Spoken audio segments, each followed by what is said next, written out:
Authorities have reported that Karasira died from an overdose of prescribed medication after pre-release procedures at a Kigali hospital.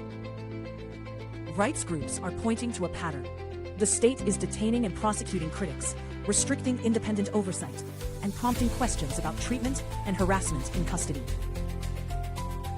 The death will increase demands for an independent inquiry and will raise international pressure on Rwanda to open detention procedures to external scrutiny. Wang Yi has visited Bangkok and signed agreements on transnational crime, cyber scams, and closer political ties with Thailand. China is deepening security and economic links in Southeast Asia to lock in influence as firms shift supply chains and regional governments seek investment. This will increase Beijing's leverage over regional decisions, complicate U.S. alliances, and push ASEAN states to balance between Chinese incentives and other partners. Tributes have flooded global media as Sir David Attenborough reaches his 100th birthday, prompting retrospectives and renewed attention to his archive. The broadcasting world is reappraising how narrative, imagery, and scientific accuracy are combining to persuade publics about biodiversity and climate, while institutions are amplifying his brand too. Broadcasters and conservation groups will leverage his legacy to drive fundraising and audience engagement.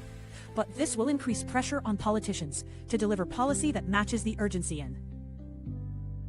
A federal grand jury has indicted James Comey for an Instagram photo arranged as 8647, alleging a reasonable recipient would see it as a threat to the president. The Justice Department is pursuing the case as part of a broader push to treat ambiguous political messages as potential criminal threats while defending presidential safety. The litigation will test intent standards and First Amendment limits. Its outcome will shape future prosecutions and how social media symbolism is treated in federal law.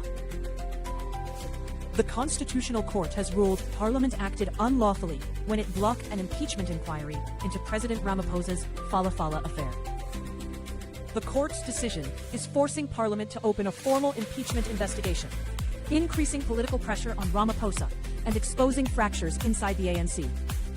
The impeachment committee will now proceed. How fast and thorough it is will determine whether Ramaphosa survives politically and how accountability is enforced in the ANC era.